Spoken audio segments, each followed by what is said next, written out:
Halo, selamat pagi siswa-siswi terkasih.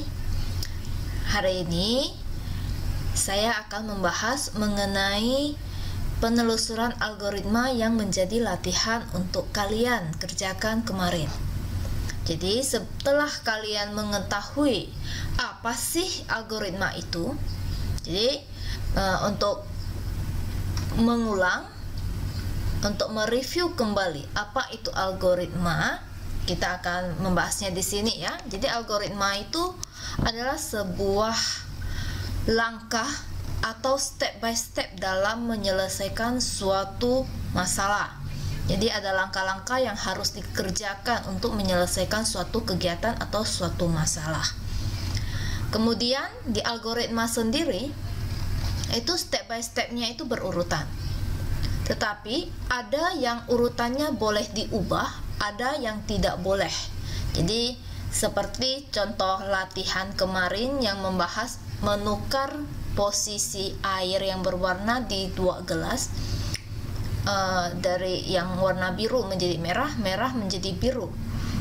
Jadi ada langkah-langkah step by stepnya bagaimana agar kedua air dalam gelas tersebut bertukar posisi. Di sana kalian bisa melihat.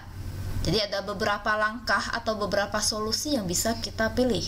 Jadi ingat, untuk menyelesaikan suatu masalah itu tidak hanya ada satu cara, banyak cara yang bisa kita lakukan.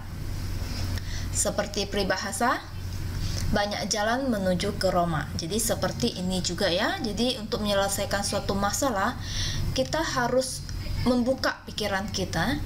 Jadi jangan terpaku saja pada satu solusi. Bisa saja nanti ada solusi-solusi lain. Nah, setelah banyaknya solusi yang ada, baru kita sortir mana sih yang paling efektif dan efisien. Nah, itulah algoritma ya. Jadi itu adalah step by stepnya. Nah, sekarang di sini kita mau menelusuri algoritma. Jadi algoritma itu biasanya step by stepnya itu kita bisa telusuri apa yang terjadi kalau kita lakukan, apa yang terjadi jika tidak. Nah, sekarang ini kita ada soal yang sudah kalian kerjakan, kita mau membahasnya di sini. Jadi ini pertama adalah tahapan mengikuti ujian khusus. Ujian kuliah. Salah baca ya. Jadi di sini ada prosedur ujian khusus. Langkah-langkah yang harus dilakukan oleh mahasiswa jika mereka mau mengikuti ujian tersebut. Jadi ini contohnya, pertama ini adalah mahasiswa yang ingin mengikuti ujian khusus. Langkah yang mereka harus lakukan adalah mengentry atau memasukkan mata kuliah ujian khusus itu melalui web pada tanggal 8 sampai 10 Februari. Setelah itu, setelah mereka mengentry-nya, ini ada tanda panah, kita bisa melihat alurnya ya. Setelah mengentry, mereka akan mengambil kwitansi pembayaran di keuangan pada tanggal 8 sampai 10 Februari juga. Setelah mereka mengambil kwitansi di keuangan, mereka harus melakukan pembayaran di bank. Setelah melakukan pembayaran, kembali lagi ke bagian keuangan untuk di-flag atau diberi tanda kalau sudah dibayar. Dan ini dilakukan pada tanggal 8 sampai 10 Februari 10 Februari. Nah, setelah mereka mendapatkan flag, dari tanggal 14 Februari mereka bisa melihat jadwal ujiannya di web yang sudah disediakan. Kemudian mereka mengerjakan ujian khusus dari dosen. Setelah itu mereka akan menerima HSK. Nilai maksimal yang didapat itu adalah B. Nah, ini adalah prosedurnya ya. Jadi adalah step by step yang harus mereka lakukan. Nah, sekarang kita mau menelusuri jika ada suatu kasus apa sih yang terjadi. Contoh, jika Andi telah mendaftarkan diri untuk mengikuti ujian khusus via web, berarti posisinya di sini ya, pada tanggal 8 Februari. Maka Andi bisa pergi ke bank untuk membayar pada tanggal berapa. Jadi dia bisa ke bank itu pada tanggal berapa. Jadi ingat, mendaftar, mengambil kwitansi dan ke bank itu bisa dari tanggal 8 sampai tanggal 10. Jadi kalau dia sudah melakukan pembayaran, sudah mendaftarkan diri pada tanggal 8 Februari, berarti kapan dia bisa pergi ke bank untuk bayar? Jadi di sini ada pilihannya 8, 9, 10, 14. 8 Februari kita lihat apakah bisa? Bisa. Kalau dia daftarnya pagi dan tanggal 8 pagi atau siang dia sudah pergi mengambil kwitansi di keuangan, tanggal 8 juga dia bisa langsung pergi ke bank. Jadi 8 itu pasti bisa, atau besoknya, atau sampai batas terakhir tanggal 10. Nah, di sini ke bank itu bisa dari tanggal 8 sampai tanggal 10. Nah, kalau tanggal 14 tentu saja tidak boleh, dia sudah melewati jadwal. Jadi dia boleh pergi ke bank untuk bayar itu bisa pada tanggal 8, 9 atau 10. Sampai di sini jelas ya? Kemudian untuk yang berikutnya, jika Andi mendaftarkan diri untuk mengikuti ujian khusus pada tanggal 8, maka Andi bisa pergi ke bank itu untuk membayar itu kapan? Maksudnya ketika apa yang terjadi? Jadi dia bisa pergi ke bank ini untuk bayar itu jika sudah apa? Jadi kita harus lihat kembali ke belakang. Apa sih yang harus dilaluinya sebelum dia harus ke bank? Mengentry sudah ya, ini sudah mendaftarkan diri. Jadi dia bisa pergi ke bank itu saat kapan? Saat dia sudah mengambil kwitansi pembayaran di keuangan. Jadi di sini sudah diberi flag dari bank itu tidak, sudah diberi flag dari keuangan juga tidak, sudah mendapat kwitansi dari keuangan, iya. Kemudian yang berikutnya sudah mendaftarkan jadwal ujian itu tidak ya, karena dia harus bayar dulu baru bisa dapat jadwal. Sudah mendapat kwitansi dari bank itu tidak mungkin. Jadi yang benar hanya satu, sudah mendapatkan kwitansi dari keuangan. Oke, ini adalah soal untuk yang pertama. Penelusuran yang pertama seperti ini ya caranya ya. Jadi kita harus jeli dalam melihat algoritma suatu prosedur. Kemudian next kita akan melihat kembali untuk yang berikutnya. Jadi ini adalah protokol kesehatan masuk sekolah. Di sini ada protokolnya. Tanda yang ini artinya tidak. Kalau yang di dalam kotak ini iya atau terjadi, maka langkah berikutnya ini. Kalau tidak, maka ke sini. Ini juga sama. Jadi mulai Januari 2021, kebijakan pemerintah tak muka dimulai dari pemberian izin oleh pemerintah daerah atau kanwil atau kantor kemenang, dan tetap dilanjutkan dengan izin berjenjang dari satuan pendidikan dan orang tua.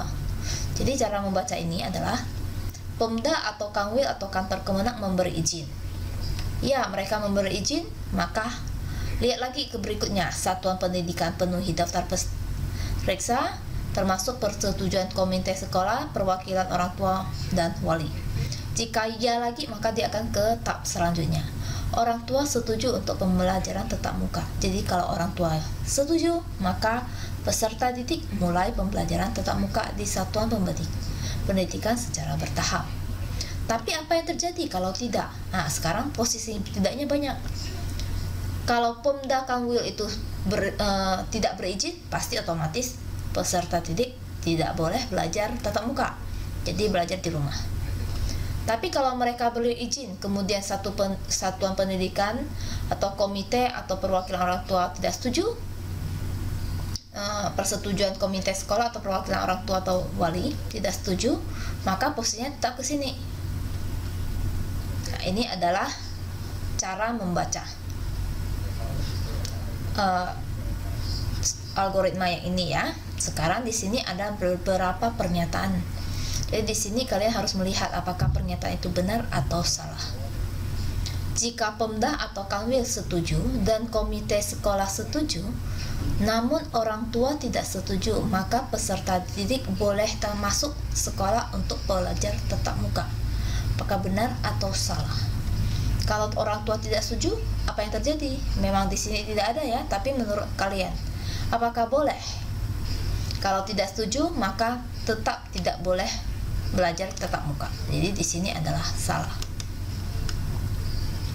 Jika Pemda atau Kanwil memberi izin, peserta didik sudah pasti akan memulai pembelajaran tatap muka. Belum tentu, karena kalau orang tua tidak setuju, dia tidak boleh.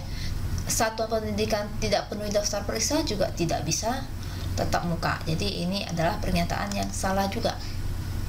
Jika Pemda atau Kanwil mengizinkan, namun komite sekolah tidak mengizinkan, sudah pasti siswa melanjutkan pembelajaran di rumah. Ya, dia izin, tapi yang ini tidak, maka dia posisinya akan ke sini. Ini berarti pernyataannya adalah benar.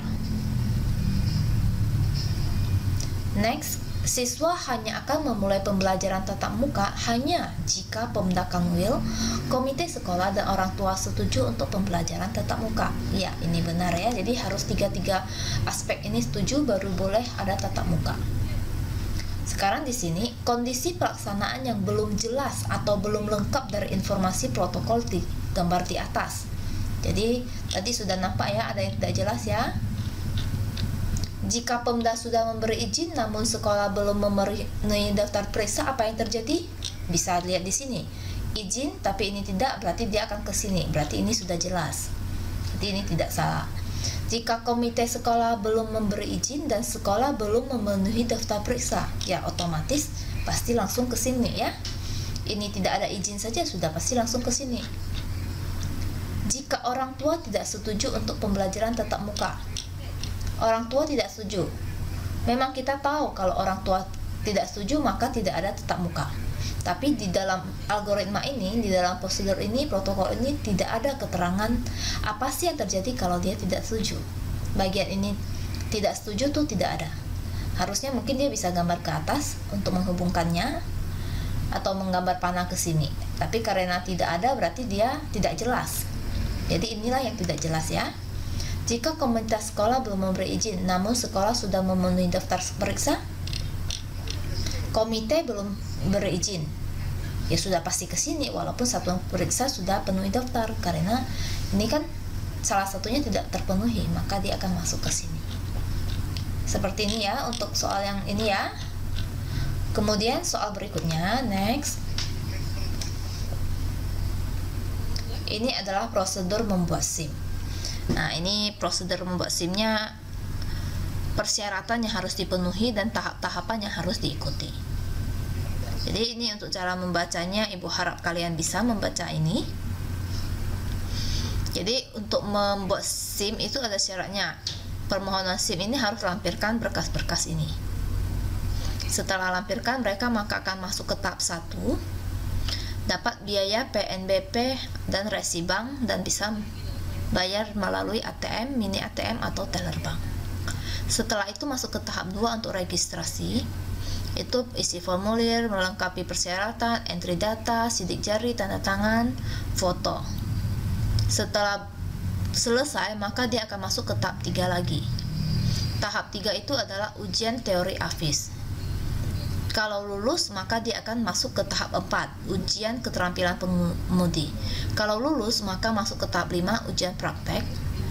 Kalau lulus, berarti masuk ke prosedur pencetakan SIM. Nah, di tahap yang ini terjadi 2 langkah. Waktu prosedur cetak SIM selesai, menyerahkan SIM dan arsip ke dokumen. Apa yang terjadi kalau ada yang tidak lulus? Jadi kalau namanya ujian, pastinya biasanya ada yang tidak lulus ya. Jadi kalau ujiannya salah satu dia tidak lulus, maka dia akan langsung ke sini, lihat panahnya. Ini tidak lulus maka ke sini lagi, ini tidak lulus maka ke sini. Kalau tidak lulus, mereka boleh mengulang. Jadi kalau tidak lulus di tahap 3, yang ngulangnya dari tahap 3. Kalau tidak lulus di tahap 4, ulangnya dari tahap 4. Dan kalau tahap 5 belum lulus, berarti ulangnya dari tahap 5.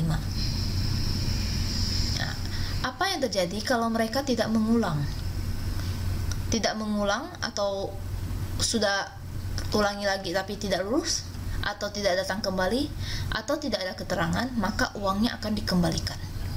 Dan pemohon SIM harus kembali ke tahap yang paling pertama ini, melengkapi lagi berkas-berkas.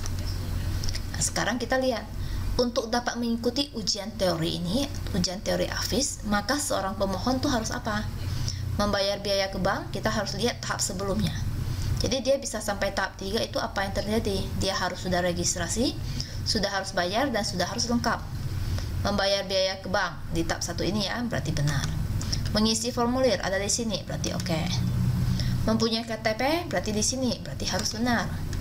Surat keterangan rohani benar. Surat keterangan sehat benar. lulus ujian keterampilan. Ujian keterampilan ini akan dilakukan setelah ujian teori AFIS. Jadi yang ini adalah salah. Kemudian mengajukan kembali uang biaya.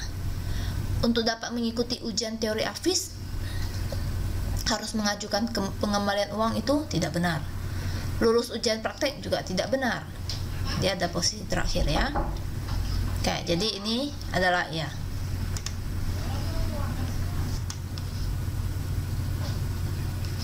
Oke, next berikutnya. Berarti kita lihat kan pengembalian uang atau biaya hanya bisa dilakukan apabila, jadi gini, uang kembali itu bisa terjadi apabila apa? Kita lihat ya. Tidak lulus ujian praktek dan tidak mengulang. Iya ya. Jadi uang kembali itu kalau tidak mengulang, tidak lulus, tidak datang kembali, dan tidak ada keterangan. Jadi di sini tidak lulus ujian praktek, ya. Tidak berhasil membayar di bank, itu tidak mungkin. Tidak lulus ujian keterampilan pengemudi dan tidak datang kembali. Tidak berhasil mendapatkan surat keterangan sehat rohani, berarti kalau tidak dapat sehat ini dia nggak bakalan masuk ke pembayaran ya.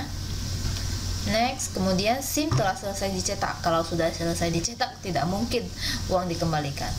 Tidak lulus ujian teori AFIS dan tidak datang mengulang. Tidak berhasil mendapatkan surat keterangan, ini dan ini posisinya sama, berarti tidak. Dia ada 3 ini yang akan membuat uang kita bisa kembali dengan ya, karena tidak lulus dan tidak mengulang atau tidak kembali. Nah, kemudian ini jika Ani telah mencapai tahap 5 ujian praktek namun tidak lulus, maka kemungkinan yang terjadi pada Ani apa? Dia tahap 5 dan tidak lulus. Jadi apa yang terjadi? Dia bisa mengulangnya atau mendapatkan uang kembali kan? Kembali mengikuti ujian teori AFIS tidak. Jadi kalau dia tidak lulus di 5, maka dia hanya perlu mengulang di 5. Kembali menguji ujian praktek, ya benar.